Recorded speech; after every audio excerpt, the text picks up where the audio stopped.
Narito na po ang huling Miyerkules ng Royal Blood episode 68. Nagtatalo nga itong magkapatid sina Napoy sa sina Beatrice. Sabi nga ni Napoy, kaya nga tinatanong ko sa iyo kung meron kang alam kung sino ang accomplice nito ni Margaret. Sabi naman ni Beatrice, Margaret is crazy. Kung ano-ano na mga pinagsasabi niya. Baka nga kasabot nga niya itong si Christoph o baka nga si Diana. O ba't ka natahimik? Dahil ba nabanggit ko yung pangalan ni Diana? Kaya ka natahimik? Sabi niya, no? Tapos naantala yung pagkatalo nila dahil nga may tumawag kay Napoy. Tumawag sa kanya na ito nga si Andrew patay na. Kaya nga ito pinag-uusap-usapan agad ng mga marites na katulong sa kusina. Dahil nga habang ini-escorta ng mga pulis itong si Andrew, nakita niya kasi si Margaret na dinala sa pulisya. Kaya nga inago ni Andrew yung baril at siya nga itong naputukan. At narinig ito ni Louie. Sabi ni Louie, tinatanong ko kayo, anong nangyari sa dad ko? Ba't ayaw ninyong sumagot? Wala kayong kwenta, wala kayong silbi. Bigla na siyang umalis. Nung nalaman nga niya na si dad niya patay na. Kasi nga si Anang nagsabi, Sir Louie, wala na po ang dad mo. Patay na siya. Kaya nangyari, nagwala si Louie, no? Talagang umalis siya, umiiyak siya. Ang gagaling talaga ng mga cast dito. Tapos napasalita na lamang si Cleope na ano ba itong mga kamalasan na nangyayari sa pamilya Royales, hanggang kailan ba ito matatapos. Samantalang si Loray umiiyak at nadatnan siya ni Diana. At sabi niya, ma'am, kinuha po ni Sir Christoph si Archie. Pinuntahan agad ni Diana na si Christoph. Sabi niya, nasa ng anak ko? Hindi, tinago ko siya para hindi ka umalis. Akin ka lang, walang aalis. Sabi niya, pabayaan mo na kami, Christoph. Kukunin ko ang anak ko at aalis kami. Iiwan ka na namin. Bakit ha? Nandahil ba dyan sa bastardong yun, Napoy? Hindi dito involved si Napoy. Aalis kami. So nangyari? Lumaban si Diana. Dahil kinuha ni Christoph yung ulo niya. Kinaladkad siya. Nakuha niya yung patalim. Yung merong takip. Kinampas niya kay Christoph. At dali-dali agad siyang tumakbo nung binalita nga ni Loray na nasa storage room pala itong si Archie. Natukoy niya na. Samantala nagpunta ng hardin itong si Louie at umiiyak talaga siya. Kinomfort siya ni Anne. Sabi ni Anne, Sir Louie, pasensya na ha, puro na lamang bad news ang hatid ko sa'yo. Sabi naman ni Louie, alam mo bakit ganito nangyayari?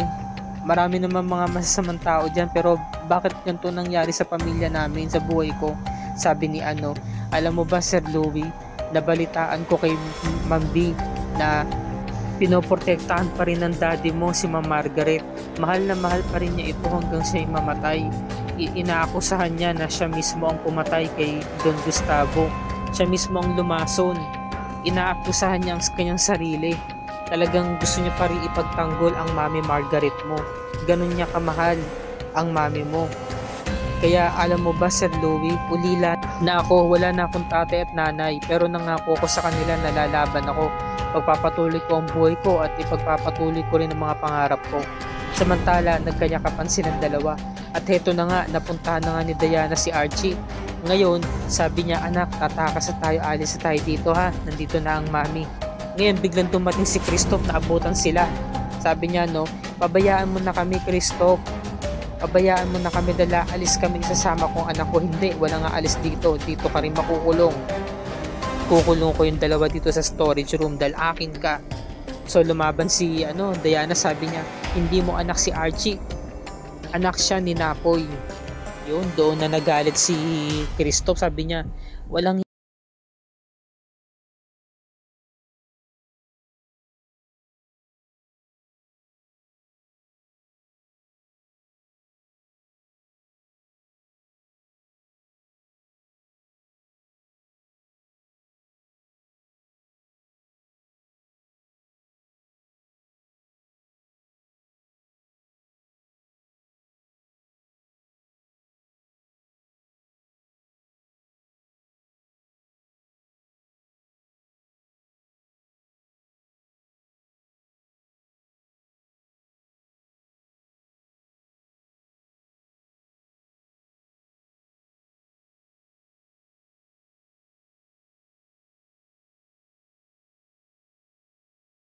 hanggang sa napahiga na nga siya doon sa may napasubsob na nga siya doon sa may puan. Sabi naman ni Archie, "You're so bad, Dad, sama-sama mo."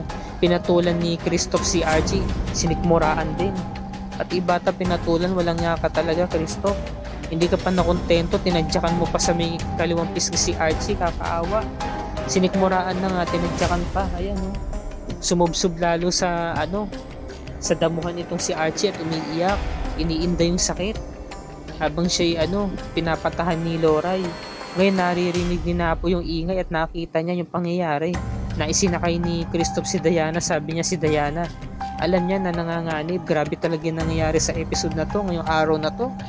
Namatay na tong si Andrew, may kaguluhan sa pulisya, pati dito sa Royales Estate may nangyari pa. At tinawag nga ito ni Napoy kay Emil para bigyan siya ng backup. Sabi ni Emil, pupuntahan ko si Napoy. Sabi ni nanay niya, teka lang Yano, hindi ka pa nag-aalmusala. Kasi po si Napoy tumawag, naghahanap ng backup. Sabi ko na nga be, kailan ba matatapos ang kaguluhan sa mga Royales na to? Sabi ni Emil, no? Isa lang po talagang dapat sisihin dito, walang iba kundi si Gustavo Royales. Imbis na sa kanya napunta yung bad karma, anong nangyari? Na isalin ito sa mga anak niya. Kaya yung mga anak niya ang nagsisisi ng lahat ng kasalanan na ginawa niya. So ito namang si Kristoff, sabi niya, alam mo Diana, kahit mahal mo si Napoy o kahit kayo ni Napoy o kahit may anak pa kayo ni Napoy, mamahalin pa rin kita dahil ganito kita kamahal. Grabe yung pagmamahal ni Kristoff, no? Talagang baliw na baliw siya kay Diana, no? Sabi niya, no, alam mo kahit saan ka pa nang galing, tanggap kita, alam mo yan. Mahal na mahal kita, hindi ka pwede mawala sa buhay ko. Akin ka lang yan, tatandaan mo. Sa akin ka lang. Ilang ulit na sinabi, no? Hanggang sa si Diana gusto niyang pakawalan na siya. Hinahabol sila ni Napoy. Hindi naman nakikita ni Kristoff na nasa likuran nila si Napoy. Ngayon, biglang tinanggal ni Diana yung seatbelt, palihim niyang tinanggal. At bigla niya agad binuksan yung pinto habang ang tuloy ng takbo ng sasakyan nung jeep, di ba? Tas basa pa yung kalsada, medyo umaambon-ambon pa eh. Ayan, no? So ito namang si Napoy, nakita niya na lumabas na itong si Diana. Di ba? Mahuhulog na siya eh. Nakuha lang siya ni Kristoff, nakuha siya kaya hindi siya mahulog-hulog. Kaya ang tuloy ng pagtatakbo ng sasakyan. Ayun, no, biglang lumayo. At lumiko dahil nga merong slow down. Papunta ito sa sa ginagawang building, di ba? So nakapasok sila sa loob ng building at ang tuloy pa rin ng takbo hanggang sa nabangga ito at si Diana tuminapon palabas. Tumama yung ulo niya doon sa may semento. Ayun, yung malaking bato, tumama. Ito namang si Napoy, sinundan niya at nakita niya sa malayo pa lang, nakahandusin na itong si Diana at walang malay, pero humihinga pa rin si Diana eh. Tinanggal niya agad yung helmet at tumatakbo siya. Talagang yung bakas sa mukha ni Napoy, yung labis na pagkagulat, halo-halong emosyon eh. Sabi niya, tinapik niya, Diana, nandito na ako. Diana, huwag ka mag-alala ha. Kita, hingi ako ng tulong. Tatawag ako para madala ka agad sa hospital. Samantalang si Kristoff, lumobo yung pinaka-balloon, di ba? Sa loob ng sasakyan. Yung pinaka-balloon bag. Kasi nga na-aksidente. Nakita niya yung pangyayari na dumating si Napoy. Kaya si Kristoff umiiyak. Hindi siya makagalaw eh. Gusto niyang kunin si Diana at nakita niya yung nangyari kay Diana. Diana naman may malay pa at hirap magsalita. Sabi niya, Napoy, may importante ko sasabihin sa'yo. Si Archie, sabi ni Napoy, huwag ka mag-alala. Alagaan ko si Archie, mahal ko siya, di ba?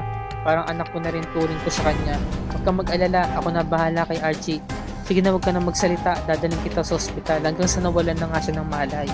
Samantala, pagkagising ni Kristoff, nasa ospital na siya at binabantayan siya ni Emil.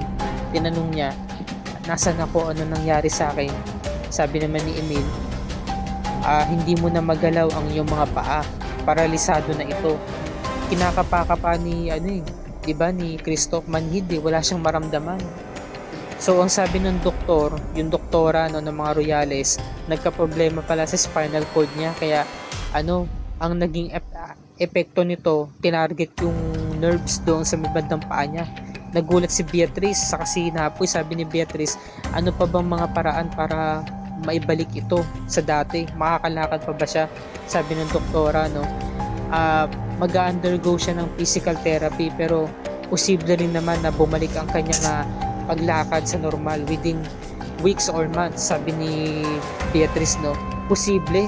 So ibig sabihin malabo na siya ay makalakad pa. At ito na nga, no, sabi nga ni Loida, no, bakit paalangan na parelisado, dapat pati mga kamay para hindi niya na masaktan pa sina Sir Archie, maging si Ma'am Diana, sabi naman ni Manang Cleope. Ano ba yan, Loida? Huwag kang mag-isip ng ganyan, sabi naman ni Loida. Bakit? Tama naman, sabi ni Jenny, no, tama naman po si Loida, Manang. Sobrang sama naman po kasi talaga ni Sir Christoph, sabi naman ni Loida, no. Kamusta naman po si Ma'am Diana? Naku, ano ba naman to nangyayari sa pamilya nila? Wala akong balita kay Ma'am Diana. Hindi na nakapagsalita si na Jenny sa kasima ng Cleope. Tapos inalam ni Christoph kung nasa saan itong si Diana. Sabi naman ni Emil, nasa ICU, comatose pa rin hanggang ngayon. So naalala ni Christoph yung pangyayari. Sabi niya, alam mo, simula nung dumating yung bastardo niyan, lalo nang naging miserable ang buhay ko, lalo nang nawalan ng tiwala sa akin si Dad, mas pinaboran niya yung bastardong yun.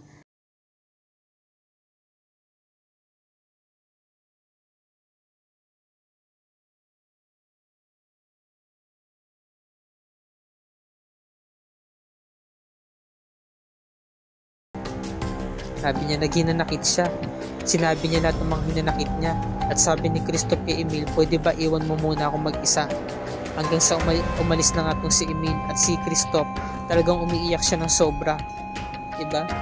Kaya nga sabi nga ni Loida, diba, karma niya ni Sir Christoph kasi sobrang sama niya.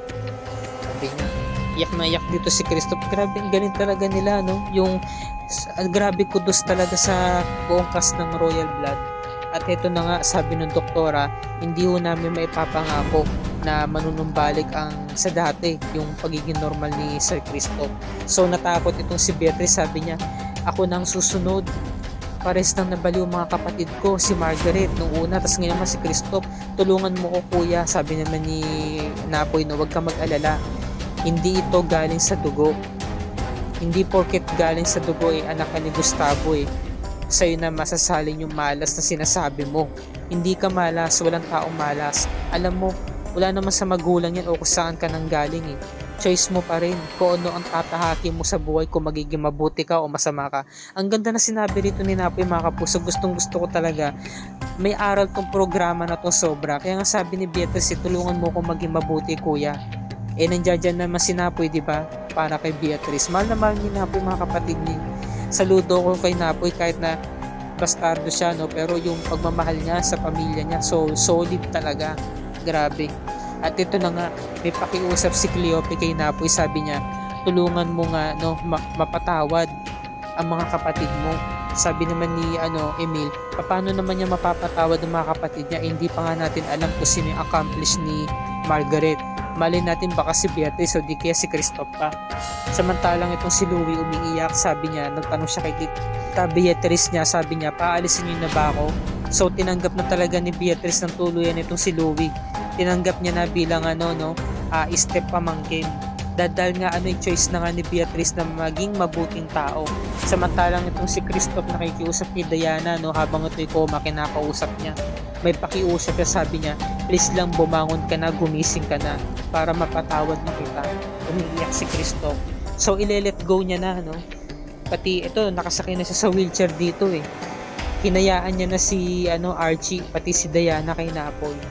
So ito yung yakap ng mag-ama. Siguro alam na siguro dito ni Napoy na anak niya si Archie. Grabe, na hindi ko alam kung parang maluha-luha ako sa eksenang to. Parang lumuluha yung puso ko habang nakikita ko to eksenang to. Sobrang ganda. Lalo na't huling 2 gabi na lamang ng Royal Blood. Marami pa talagang mangyayari at talagang nakakaiyak yung mga eksena. Maraming aral na matutunan, makukuha o mapupulot. Sobrang ganda talaga ng programang ito. Kaya nga talagang aabangan talaga ng bawat Pilipino, bawat taga-subaybay at taga-suporta ng programang ito. Kasi talagang mula umpisa hanggang sa dulo, puro mga diba, revelation, puro mga nakakakilabot na kaganapan. So, marami pa talagang mangyayari sa huling 2 araw ng Royal Blood or huling 2 gabi. Kaya wag natin itong palalagpasin mga kapuso. At dito na po nagtatapos ang review and recap para sa gabing ito.